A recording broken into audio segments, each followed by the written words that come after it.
Magandang araw po. Ito po muli si Kuya Bab. Atin pong pinag-isa ang mga kwentong labor cases. Muli po nating balikan ang mga prinsipyong ginamit dito. Mga ka-YouTube, ako po si Kuya Bab at ang ating tatalakayin ngayon ay ang kasong isinampa ni Jason sa laban sa ABS-CBN. Ito po ay sinampa niya noong 1996. So yung kaso po ay tumagal ng 8 taon. Ang talent fee pala ni Jason sa ay umaabot sa 317,000 kada buwan. Noong 1994, nagkaroon ng kasunduan ng ABS-CBN at ang Mellon J. Management Development Corporation. Pumayag ang nasabing korporasyon na ibigay ang serbisyo ni Mr. Sonsa exclusively sa ABS-CBN as talent sa radio and television. Dahil sa mga hindi maipaliwanag na pangyayari sa kanyang mga programa at karir, sumulat si Mr. Sonsa at nagbigay ng notice of rescission o pagpapawalang bisa ng kanyang kontrata sa ABS-CBN.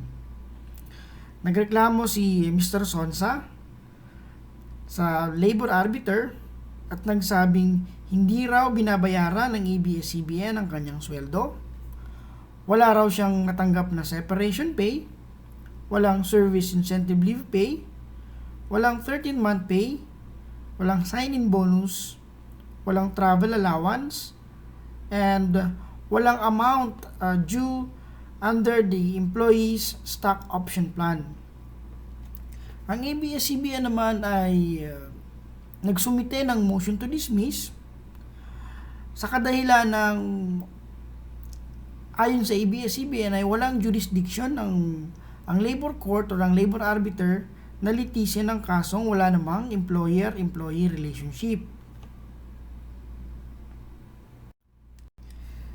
Sabi ng labor arbiter sa kanyang desisyon, wala raw talagang jurisdiction ang kanyang court na litisin ang kasong isinampa ni Mr. Sonsa.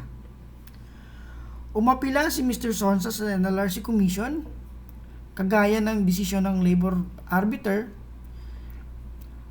Sinabi ng National Labor Relations Commission na walang jurisdiction ng labor court na litisin ang kaso ni Mr. Sonsa. Nag-file ng motion for reconsideration si Mr. Sonsa at hindi pa rin nabago ang desisyon ng National Labor Relations Commission.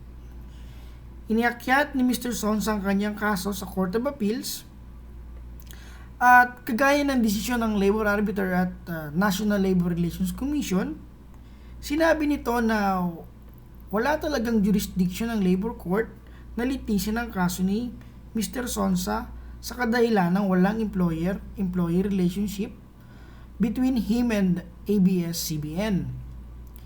Nag-file ng motion for reconsideration si Mr. Sonsa at ganun pa rin, dismiss pa rin yung kaso niya. Ibinasura ng Supreme Court ang apela ni Mr. Sonsa at kinatigan ng desisyon ng Court of Appeals. Sinabi ng Supreme Court na wala pa raw case law na nagsasabing ang radio and program host ay isang empleyado ng isang broadcast station. Upang malaman kung mayroong employer-employee relationship, ini-apply po ng Korte Suprema ang tinatawag na control test. Sinasabi nito na si Mr. Sonsa ay hindi empleyado ng ABS-CBN, bagkus siya ay isang independent contractor. Ang control test po ay ang pinakamahalagang test na ini-apply ng korte upang malaman kung ang empleyado ay isa bang independent contractor o hindi. Sinasabi sa desisyon na the greater the supervision and control the higher exercises, the more likely the worker is deemed an employee. Sa makatuwid, kung konti ang kontrol ng employer, malaki ang posibilidad na ang manggagawa na kagaya ni Mr. J. Sonsa ay isang independent contractor. ABS-CBN engaged Sonsa Services specifically to co-host the Mel and J programs. ABS did not assign any other work to Mr. Sonsa.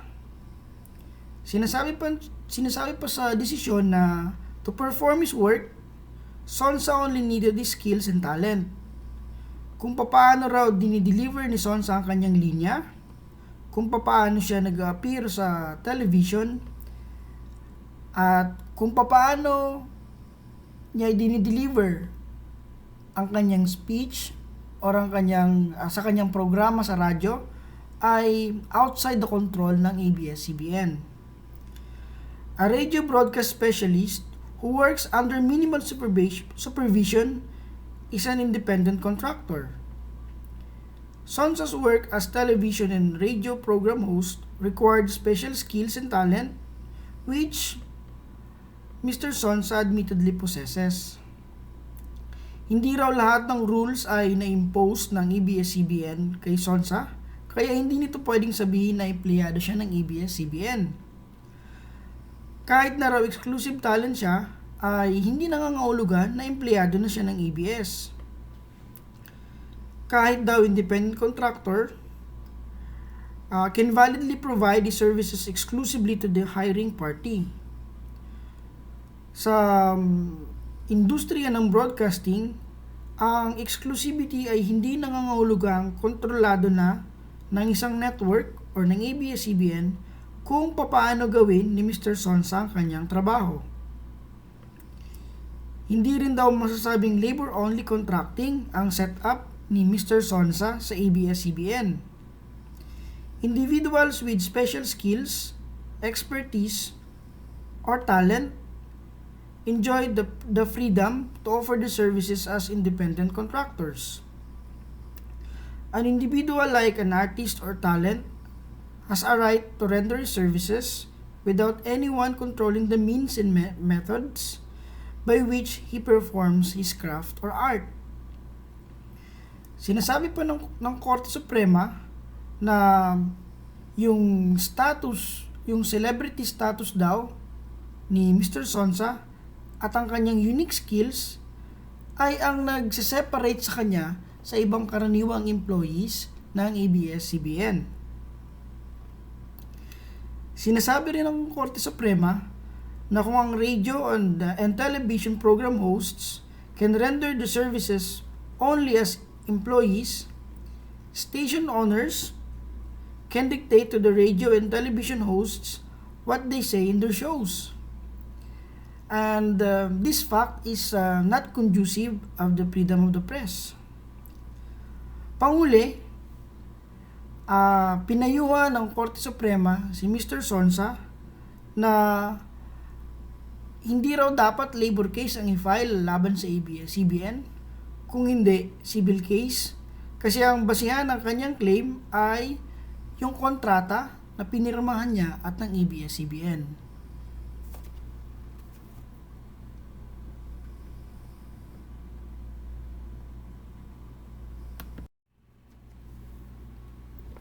Mga ka-YouTube, mga ka-59, mga may-ari ng security agency, o kaya naman mga ka-HR, ang atin pong tatalakayin ngayon ay isang kaso ng security guard na under floating status or off detail. Sa ibang industriya, tinatawag rin po itong temporary layoff. Baka po isa kayo o kamag-anak nyo o kaibigan nyo na nasa floating status or temporary layoff ngayon. Security guards, teachers of private schools, call center employees, mga nagtatrabaho sa entertainment, hotel, aviation, consumer, at retail sector, at iba pa. Relevant po ang kasong ito ngayon sa ating panahon. Sabi ng Philippine Statistics Authority, 3.7 million na mga manggagawa ang walang trabaho mula Abril 2020 dahil sa COVID-19 pandemic. Sa madaling sabi, 17.3% ang unemployment rate natin ngayon. Mas mataas po ito sa projection ng DOLE na 5 million ang mawawala ng trabaho. Pinakamataas ito mula nung mag-umpisang magtala ng statistics ang Philippine Statistics Authority noong 1987. Susunod na maglalabas ng datos ang PSA sa buwan ng Hulyo. Doon po natin malalaman kung may mga naka-floating status or temporary layoff ngayon na mapapasama sa statistics sa susunod na reporting. Naway may mapupulot po tayong aral sa kasong ito. Hanggang ilang buwan ba tayo pwedeng i-floating status or temporary layoff? Ano ba ang proseso na dapat gawin ng ating mga employers o ng kanilang HR? Susubukan din po nating alamin kung magkano ang pwedeng maipanalo ng isang security guard sa isang kaso na umabot sa Korte Suprema. Regular po tayo nag-upload ng video, kaya like, share, and subscribe po sa Bab Research Channel. Salamat. Noong September 1, 1986, na-hire ng isang security agency ang magiting na security guard na itatago natin sa pangalang Macario. Siya ay tumupad sa kanyang tungkulin sa agency ng tuloy-tuloy hanggang June 15, 2009, kung saan siya ay na-relieve sa kanyang post at sinabihang magantay ng kanyang order of reassignment. Tandaan po natin ang mga petsa. Mahalaga po ito pag under floating status or temporary layoff tayo. Nakatanggap siya ng liham mula sa agency noong July 27, 2009 at pinapareport siya sa kanyang assignment o destino. Tinawagan ni Macario ang agency at kanyang nalaman na wala pa palang assignment. Noong September 9, 2009, nakatanggap muli siya ng isang sulat mula sa agency na nagsasabing mag-report siya sa opisina. Personal siya pumunta noong September 22, 2009 upang sumangguni tungkol sa estado ng kanyang deployment. Sinabihan siya ng security agency na nahihirapan silang hanapan siya ng destino sapagkat siya ay 38 anyos niya. Sinabihan siya ng kinatawa ng agency na mag-resign na lamang. Subalit, ito ay hindi niya sinunod. Noong December 2009, pumunta siya sa opisina para kunin ang kanyang 13-month pay. Muli, sinabihan siya na mag-resign. Sa kadahilanang hindi pa siya nade-deploy o nabibigyan ng assignment, nagpasya siyang magreklamo ng illegal dismissal sa National Labor Relations Commission noong February 23, 2010 o mahigit 8 buwan mula nung una siyang nasa floating status or temporary layoff noong June 15, 2009. Dinismiss ng labor arbiter ang kaso ni Macario. Pinaniwalaan ng labor arbiter ang argumento ng kumpanya na hindi nagre-report for work si Macario kahit na makailang beses na siyang nakatanggap ng liham para bumalik sa opisina. Sinangayunan ng National Labor Relations Commission ang desisyon ng labor arbiter. Kinatigan din ng Court of Appeals ang desisyon ng labor arbiter at National Labor Relations Commission. Sinabi ng Court of Appeals na ang floating status ni Macario ay umabot lamang ng 2 buwan. Na temporary layoff siya noong June 15, 2009 at pinabalik naman sa trabaho noong July 27, 2009. Sabi pa ng Court of Appeals, floating status or temporary off detail or temporary layoff for less than 6 months does not amount to dismissal. There can only be constructive dismissal when the agency failed to provide an assignment beyond the 6-month threshold. Iniakyat ni Macario ang kanyang kaso sa Korte Suprema. Ang pinaka-issue lang ay kung constructively dismissed ba si Macario sa pagkakalagay niya sa floating status dahil sa kanyang edad at ang hindi pagbigay sa kanya ng bagong assignment o destino sa loob ng 6 na buwan. Sabi ng Korte Suprema, si Macario ay constructively dismissed. Ani ng Korte, the Court of Appeals has made a gross misapprehension of facts and overlooked other material details. Si Macario ay constructively dismissed sa kadahilanang nasa floating status or temporary layoff siya sa napakatagal na panahon. Mga ka-YouTube, mga ka-59, at mga ka-HR, mahalaga ang sinabi ng Supreme Court dito. The practice of placing security guards on floating status or temporary layoff or temporary off detail is a valid exercise of management prerogative. It is settled that the period of temporary layoff must not exceed 6 months. Binanggit kanina na under floating status si Macario noong June 15, 2009. Nagsampa naman siya ng kaso noong February 23, 2010. Sinabi rin ng Korte Suprema na dapat bigyan ng assignment ang security guard na naka-floating status sa loob ng 6 na buwan. Ang destino o job assignment niya ay dapat specific o isang particular na kliyente ng agency. Dagdag pa nito, hindi raw inabandona ni Macario ang kanyang trabaho kagaya ng sinabi sa desisyon ng Court of Appeals. Requisites for for job abandonment, sabi ng Korte Suprema ay number 1, employee must have failed to report for work or have been absent without valid or justifiable reason. Number 2, employee must have a clear intention to sever the employer-employee relationship. Sabi ng Korte Suprema, wala sa intensyon ni Macario na iabandona ang kanyang trabaho. He took every effort to retain his employment. Siya ay nagre-report sa agency sa bawat pagkakataon na pinapatawag siya sa panahon na siya ay nasa floating status.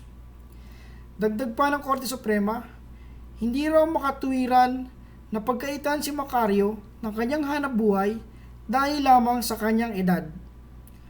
Ang edad daw ay hindi nag-iisang sukatan para hindi niya magampanan ang kanyang tungkulin bilang isang security guard o bilang isang 5'9". Dahil labag sa batas ang pagkakatanggal ni Macario sa agency, inatasan ang agency na bayaran si Macario ng full back wages and benefits from the date that he was illegally terminated until the finality of the decision. Pinagbabayad rin ng agency ng 1 buwang sahod sa bawat taon na kanyang paglilingkod sa agency. Kasama pa ang attorney's fees na katumbas ng 10% ng total judgment award. Hindi binanggit sa desisyon kung magkano ang buwanang sahod ni Macario. Subukan natin kwentahin kung magkano ang back wages, separation pay at attorney's fees ni Macario. Magkano kaya? Bago tayo mag-compute ng estimated award, banggitin ko lang madali yung 2 documents na kailangan ihanda ng employer at ng ating mga ka-HR para sa temporary layoff or floating status. Una, temporary layoff or floating status na notice or notice of temporary layoff na kailangan ibigay sa empleyado. Kailangan mapirmahan ito ng empleyado. Pangalawa, RKS Form 5 Establishment Report na isasubmit sa pinakamalapit na DOLE Provincial or Field Office. Downloadable po ito sa kanilang website ncr.dole.gov.ph. May bago pong generic form na pwedeng gamitin sa flexible work arrangement, temporary closure, retrenchment or reduction of workforce, and permanent closure. Sa flexible work arrangement or temporary closure, kailangan may submit as soon as possible. Sa retrenchment or reduction of workforce and permanent closure, kailangan 30 days prior to the effectivity of employment termination. Ilalagay ko po sa description sa baba ang link kung saan pwedeng mag-download at ang email address kung saan pwedeng isubmit ang report na ito sa mga field offices sa NCR. Balik po tayo sa computation ng back wages, separation pay, and attorney's fees. Si Macario ay nagtrabaho ng mahigit 31 taon sa agency, mula 1996 hanggang sa finality ng desisyon noong 2017. Separation pay niya ay equivalent to 31 times his monthly salary. Nawalan siya ng trabaho noong June 2009 at lumabas naman ang desisyon noong November 2017. Sa makatuwid, babayaran siya ng agency ng sahod mula June 16, 2009 hanggang November 2017. Aabot po yan ng 101 buwang sahod. Hindi po nabanggit sa desisyon kung magkano ang monthly salary ni Macario. Kung minimum wage earner po siya noong 2009, malamang ang kanyang sweldo ay 8,000 a month. Kung sa ganon, makakatanggap po siya ng 248,000 bilang separation pay. Tatanggap rin po siya ng 808,000 bilang back wages. Tatanggap rin siya ng 10% ng total judgment award na aabot sa 105,600 bilang attorney's fees. Ang monetary award plus attorney's fees po ay aabot sa 1,161,600. 1,161,600. Malaki rin, no? Atin lang pong tatandaan na ang temporary layoff or floating status ay dapat hindi lalagpas ng 6 na buwan. Age per se cannot be a valid ground for denying employment to a security guard. Naway may napulot po tayo kahit na konti sa presentation na to. You may search and read the full text of this case para sa mas malalim na pag-aaral. Nasa itaas po ng slide ang title at citation ng kasong ito. Ito po si Kuya Bab, nagpapasalamat at tinapos nyo ang kwentong ito. Magandang araw po at hanggang sa susunod na video. Mga ka-YouTube, mga ka-agents po natin sa call center o BPO industry, mga katrabaho, mga employers, at mga ka-HR. Ang kwento po natin ngayon ay tungkol sa isang customer care specialist o call center agent na natanggal sa trabaho dahil sa redundancy program ng Concentrix. Ating alamin kung tama ba ang ginawa ng kumpanya sa pagtanggal sa ating bida na tatawagin nating Enrique. Ikukumpara rin po natin kung ano ang pinagkaiba ng redundancy sa retrenchment. Naway may matutuhan po tayo sa kwentong ito. Subscribe po tayo para sa mas marami pang istorya. Natanggap si Enrique sa Concentrix noong March 26, 2014 bilang isang customer care specialist for operations sa account na Amazon Incorporated. Noong February 17, 2015, sinulatan siya ng Concentrix at sinabing ang account na Amazon Incorporated ay magbabawas ng headcount due to business exigencies or requirements. Nakasaad sa sulat na si Enrique ay pansamantalang nasa redeployment pool o kaya naman for reprofiling mula February 20, 2015 upang mahanapan siya ng account base sa kanyang skill set. Sinabi pa ng kumpanya na susubukan nitong ilipat sa ibang account si Enrique. Sa kasamaang palad, siya ay hindi nabigyan ng bagong account. Bagkus, noong March 22, 2015, binigyan si Enrique ng notice of termination on the ground of redundancy.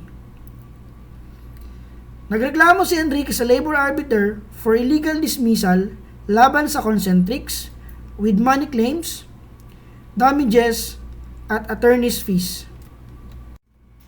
Sinabi ng labor arbiter na hindi natupad ng Concentrix ang mga hinihingi ng batas sa wastong redundancy program. Sa makatuwid, ang pagkakatanggal kay Enrique ay labag sa batas. Sa desisyon, inutusan ng labor arbiter ang Concentrix na ibalik si Enrique sa kanyang dating posisyon without loss of seniority rights. Pinagbabayad rin ng labor arbiter ang nasabing kumpanya ng back wages, proportionate 13-month pay, at moral and exemplary damages at attorney's fees na aabot sa 194,000. Kinatigan naman ng National Labor Relations Commission ang desisyon ng labor arbiter na nagsasabing labag sa batas ang pagkakatanggal kay Enrique. Sinabi ng National Labor Relations Commission na ang kumpanya ay hindi nagbayad ng separation pay.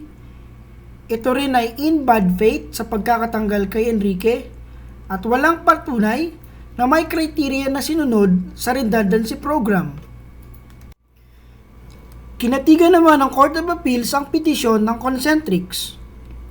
Inisang tabi nito ang ruling ng Labor Arbiter at National Labor Relations Commission. Sinabi ng Court of Appeals na sumunod ang Concentrix sa lahat ng requisites for a valid redundancy program. Sinabi pa nito na ayon sa record na isinumite ng Concentrix, mababa ang performance at ang attendance rate ni Enrique. Sinabi rin nitong merong high negative response rate si Enrique. Bago po natin ikwento ang ruling ng Korte Suprema, banggitin ko lang saglit ang pinagkaiba ng redundancy sa retrenchment. Ito ang madalas na tanong ng ating mga kasama sa Facebook group na Labor Cases Dole NLRC Tulungan. Una, sa redundancy program, sobra po ang tao sa kinakailangan ng kumpanya. Sa retrenchment program naman, ang pagtanggal ng empleyado o mga empleyado ay kailangan dahil sa pagkalugi ng negosyo o kaya naman upang maiwasan ang napipintong pagkalugi. Ang kumpanya ay maghahanda ng financial statement audited by independent external auditors na nagsasabing nalugi ito. Ang retrenchment ay tinatawag ring permanent layoff. Pangalawa, sa redundancy program, kailangan ng written notice sa empleyado at sa dole nang hindi bababa sa 30 araw bago ang effective date of redundancy. Ganon din sa retrenchment program, notice sa employee at sa dole nang hindi bababa sa 30 araw bago ang effective date of retrenchment. Doon sa isang video natin na pinamagatang Floating Status Security Guard, na-discuss po natin doon yung establishment report na kailangang isubmit sa employer o HR sa dole. Nasa timestamp 10 minutes and 15 seconds yun, pero mas maganda kung mapanood nyo rin yung video ng Floating Status Security Guard kasi madalas ang empleyado nasa floating status muna bago ma-retrench o maipa sa ilalim sa redundancy program. Dahil retrenchment o redundancy, kailangan at least 30 days na isubmit na yung establishment report sa dole. Dahil po sa banta ng COVID-19, sa description po ng videong Floating Status Security Guard, nakalagay po ang mga email addresses ng respective dole field offices sa NCR, kung saan pwede nating isend ang establishment report sa pamamagitan ng email. Pangatlo, sa redundancy program, ang bayad na separation pay nakatumbas ng isang buwang sahod o kaya naman isang buwang sahod sa bawat taong serbisyo kung alin ang mas malaki. Sa retrenchment program naman, ang bayad na separation pay ay katumbas ng isang buwang sahod o kaya naman kalahating buwang sahod sa bawat taong serbisyo kung alin ang mas malaki. So sa isang buwan sa redundancy at kalahating buwang sahod naman sa retrenchment. Pangapat, sa redundancy, dapat in good faith ang employer sa pagtanggal ng mga posisyon na doble na.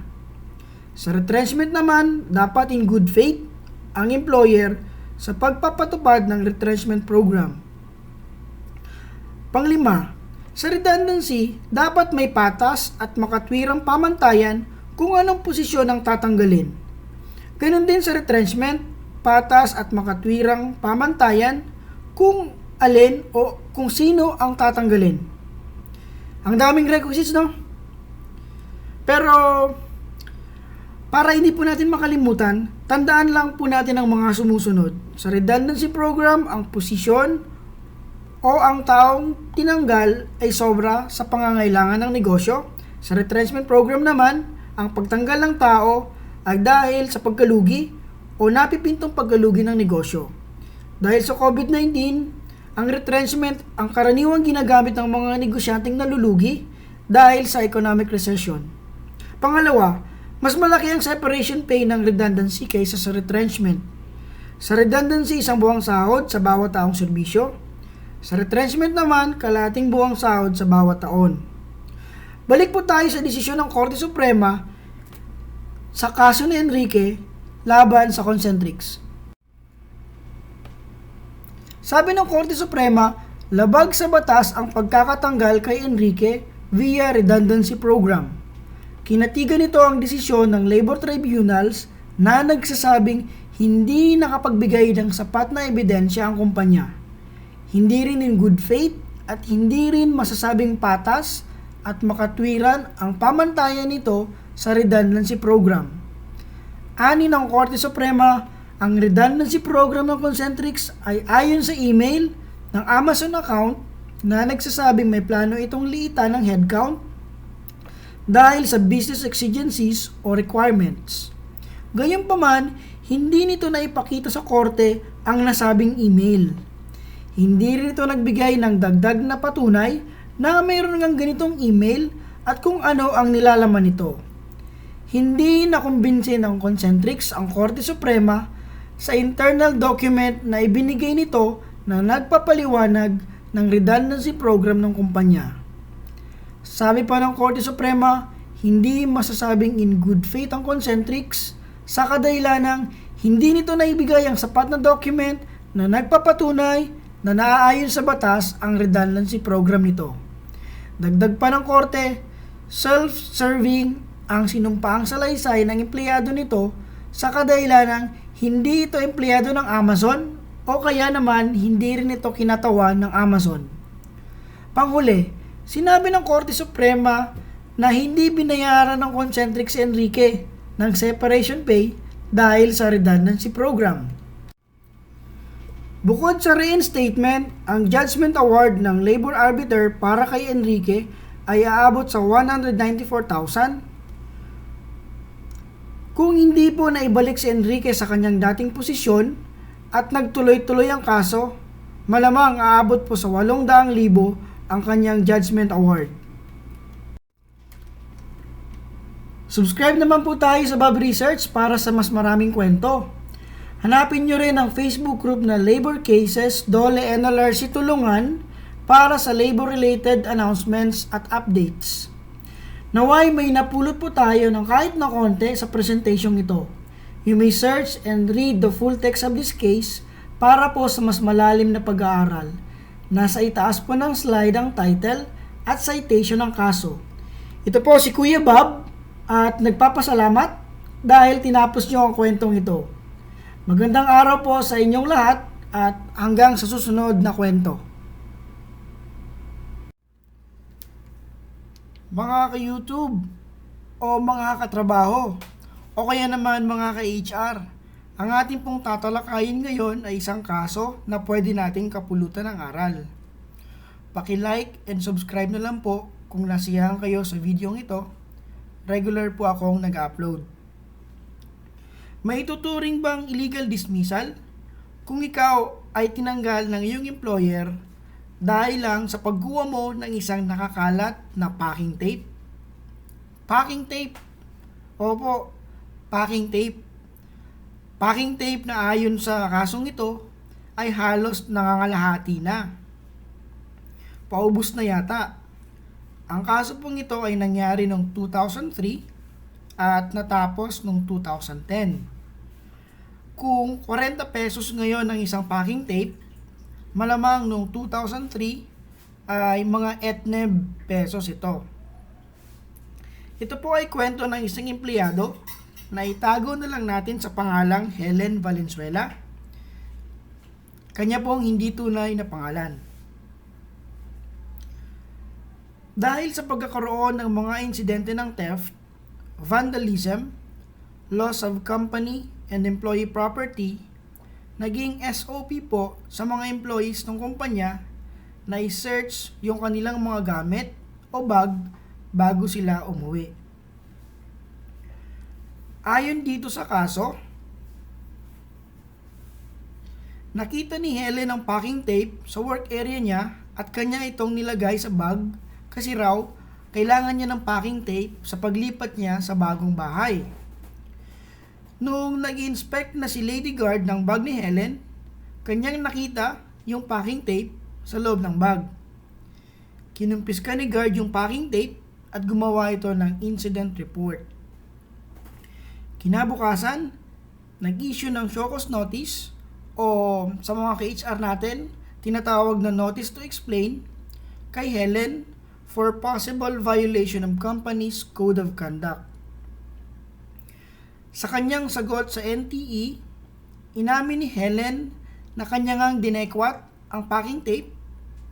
Sinabi pa niya na tatanggapin niya kung ano man ang kaparusahan dahil sa ginawa niyang pagdekwat ng packing tape.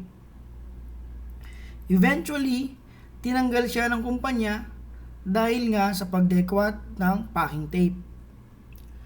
Ang pinaka-issue po dito ay kung ang pagkuha ba ng packing tape para sa kanyang pansariling interest ay maituturing na serious misconduct. Sa isinumiti na position paper ng employee, sinabi niya na hindi maituturing na serious misconduct ang pagkuha ng packing tape sa kadahilan ng walang mali siya ang kanyang pagkuha nito. Sinabi pa ni Helen na ang halaga ng packing tape ay napakaliit lang at hindi na nga raw halos ginagamit ng kumpanya yung packing tape kasi nangangalahati na ito. Dagdag pa ni Helen, too harsh or disproportionate daw yung parusa sa kanyang pagkuha ng packing tape. Sabi naman ng kumpanya, si Helen ay guilty ng serious misconduct sapagkat sinadya niya o deliberate ang kanyang pagkuha ng packing tape. Dinismiss ng labor arbiter ang kaso at kinatigan ng kumpanya. Sinangayunan nito ng National Labor Relations Commission at Court of Appeals. Inakyat ni Helen ang kanyang kaso sa Korte Suprema. Sabi ng Korte Suprema, si Helen ay guilty of serious misconduct sa kanyang pagkuha ng packing tape. Sabi rin ng Korte Suprema, misconduct is defined as the transgression of some established and definite rule of action, a forbidden act, a dereliction of duty, willful in character, and implies wrongful intent and not mere error in judgment. For serious misconduct to justify dismissal under the law, ito po yung mga elements. It must be serious. It must relate to the performance of the employee's duties. It must show that the employee has become unfit to continue working for the employer. Sa kaso ni Helen, kinuha niya ang packing tape para sa kanyang pansariling interest at gamit. Sa kanyang paliwanag, sinabi niya na kinuha niya raw ang packing tape dahil gagamitin niya ito sa bago niyang lilipatang bahay. Sa madaling sabi, nagmula mismo sa bibig ni Helen na may intensyon siyang pakinabangan ang packing tape na ito na kanyang tinangkang dekwatin at dalhin sa kanyang bahay. Ayon sa desisyon, wala pang 2 taon si Helen sa kanyang serbisyo ng maganapang pagnanakaw. Nabanggit din natin kanina na yung company na pinagtatrabahuhan ni Helen has been dealing with several cases of theft, vandalism, and loss of company and employees' property nung mangyari ang pangdidekwat ng packing tape. That is why, according to the Supreme Court, it could not hold the punishment as too harsh for the committed misconduct.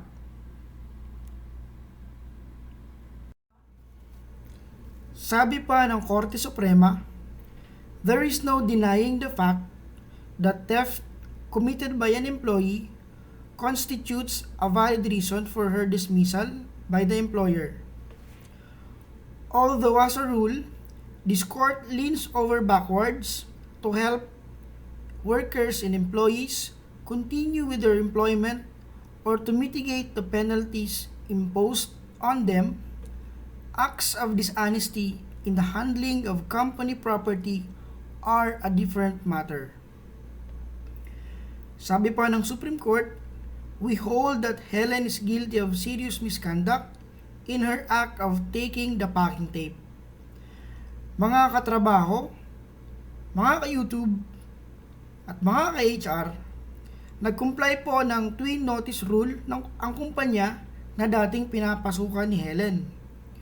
May NTE po na nabanggit na binase nga sa incident report ng gawa ng Lady Guard. Mayroon din pong notice of termination. Kahit na walang nabanggit na hearing or conference sa kasong ito, the essence of due process lies simply in an opportunity to be heard and not an actual hearing. Sabi pa sa desisyon, the requirement of due process has been met since Helen was accorded a chance to explain her side of the controversy.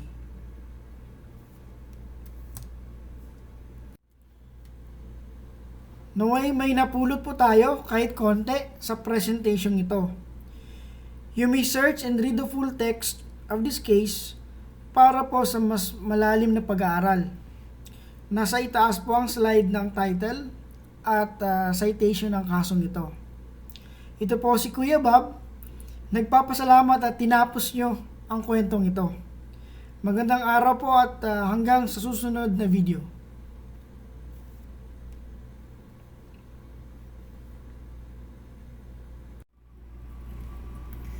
Mga ka-YouTube, mga kababayang overseas Filipino workers, OFWs, mga katrabaho, mga employers, agencies, at mga ka-HR, ang ating pong kwento ngayon ay tungkol sa isang OFW na tinanggal sa kanyang trabaho abroad kaya na-terminate ang kanyang contract.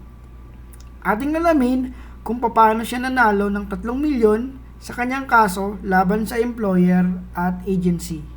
Tama po, 3 milyon. Objective po natin na malaman pagkatapos ng video kung ano ang karapatan ng manggagawa dito.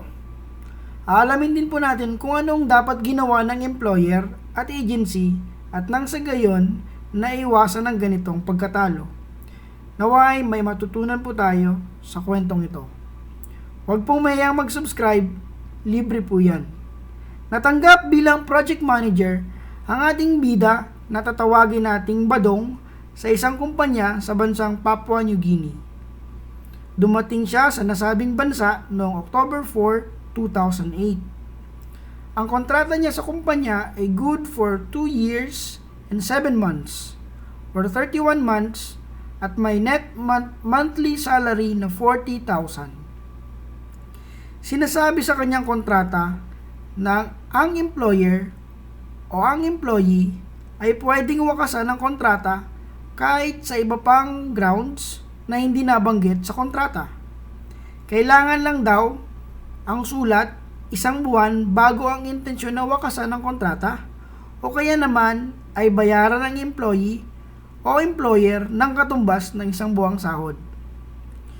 Noong July 6, 2009, binigyan ng sulat si Badong na nagsasabing tinatanggal siya sa trabaho mula July 10, 2009 dahil sa hindi kasiyasiyang performance at ang hindi nito pag-abot sa standards ng kumpanya. Binayaran siya ng sweldo katumbas ng 1 buwan sa di pagsunod ng kumpanya sa 30-day prior notice rule. Tandaan po natin ang mga dates. Maya-maya po ay babanggitin po uli yan. Nagsampa siya ng kasong illegal dismissal sa labor arbiter at nagsabing ang kanyang buwanang sweldong natatanggap ay 115,850 at hindi ang 40,000 na nakalagay sa kontrata. Hiniling niya rin na bayaran siya ng kumpanya at agency ng unrealized employment benefits, sick leave pay para sa 9 na araw, recreation leave pay para sa 4 na linggo, moral and exemplary damages, and attorney's fees. Sabi ng labor arbiter, iligal ang pagkatanggal kay Badong sa kadahilanang hindi napatunayan na may just cause sa pagkakatanggal sa kanya. Pangalawa, walang due process sa kanyang pagkakatanggal. Sa desisyon, sinabi ng labor arbiter ng performance evaluation na nagsasabing bagsak si Badong ay ginawa lamang noong October 22, 2009, samantalang siya ay natanggal noon pang July 10, 2009. Binaliktad naman ng National Labor Relations Commission ang desisyon ng labor arbiter. Sabi ng NLRC, ang mga nakapirma sa kontrata ay kailangang sundin kung ano ang nakasaad doon. Pangalawa, ang kontrata raw ay approved mismo ng Philippine Overseas Employment Association or POEA. Sa desisyon, yung pre-termination ng kontrata ay naaayon raw sa Article 4.3 ng kontrata mismo. Nag-award ng nominal damages na umabot sa 40,000 ng NLRC Commission dahil sa di pagsunod ng employer ng due process. Binaliktad ng Court of Appeals ang desisyon ng National Labor Relations Commission at sinabing tama ang desisyon ng labor arbiter. Sinabi ng Court of Appeals ng Article 4.3 ng kontrata ay labag sa Labor Code Provision on Security of Tenure dahil nagbibigay ito ng kapangyarihan sa employer na tanggalin ang empleyado sa kahit anumang dahilang gusto nito. Dagdag pa ng Court of Appeals, ang pagkakatanggal kay Badong dahil sa kanyang performance na below the standards ay walang basihan. Walang pruweba na may assessment at resulta. Wala rin pruweba na may notice to explain bago tanggalin si Badong sa kanyang trabaho. Sa kahuli-hulihan, sinabi ng Korte Suprema na iligal at labag sa batas ang pagkakatanggal ni Badong sa kanyang trabaho. Labag rin sa batas ang pre-termination ng kanyang kontrata. Ang due process requirement ay hindi isang formalidad na pwedeng baliwalain. Its disregard is a matter of serious concern since it constitutes a safeguard of the highest order in response to man's innate sense of justice. English yun. Sinabi po ng korte, upang masunod ang alituntunin sa due process, ang employer ay kailangan bigyan ang manggagawang overseas Filipino worker or OFW ng dalawang written notices. Unang notice ay magbabalangkas kung ano ang paglabag na ginawa ng manggagawa.